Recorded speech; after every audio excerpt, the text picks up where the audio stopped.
Nicolas Cage stole the Declaration of Independence to find a map on the back. Right? You don't have to steal anything. The map's already online, and it's free. And it goes back to 1788. Let me show you where it came from. In 1812, Congress created something called the General Land Office. Its whole job was to hand federal land over to private people, survey it, record it, and issue the paper that made it yours. That paper is called a land patent. It's the very first deed, the moment land stopped being the government's and started being somebody's. In 1946, that office got folded into the Bureau of Land Management, the BLM.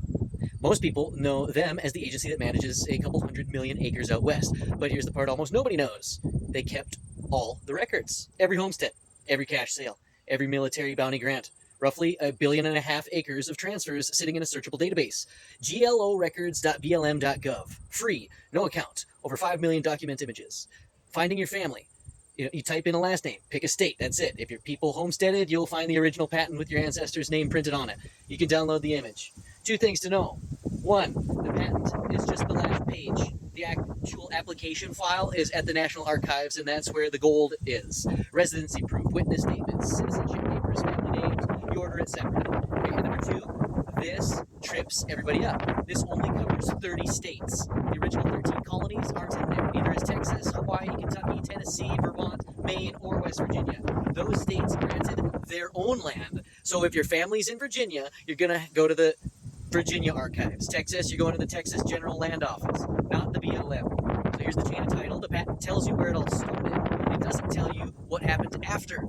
For that, you go to the county recorder. Ask for the grantor-grantee index. Here's the move. Find your person listed as the grantee, the one receiving. Write down the book and the page, pull that deed, look at who gave it to them, now search that name as a grantee. Pull the next one. You just walk it backward, deed to deed, until you hit the patent. That's a chain of title. That's the whole trick. People pay title companies hundreds of dollars to do exactly what I just said.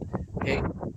Watch for the gaps that aren't deeds. Probate files, tax sales, sheriff's sales, foreclosures, and mineral rights. Minerals often get split off and sold separately so the ground under the land can have a totally different owner than the grass on top. Now the part that matters, right? Public land is recorded the same way. That courthouse in your town sits on a parcel. It has a deed. Somebody sold it, somebody bought it, somebody signed off.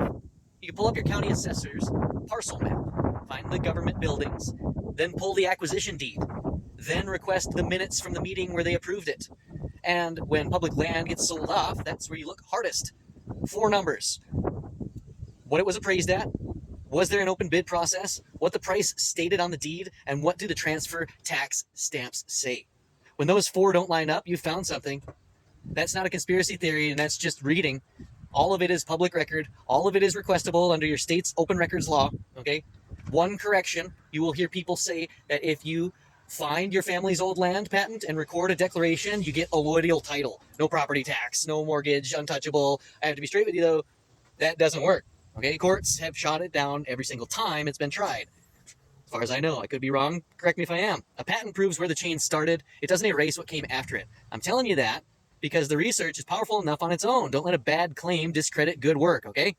Remove the ancient landmark which thy fathers have set. Remove not the ancient landmark which thy fathers have set. That's Proverbs 22, verse 28. The landmarks are still there. The records are still there. Somebody just has to go look. If you want help pulling your family's chain or auditing what's happening in your county, book a discovery session with Sprouted Grace. There's a link in the bio.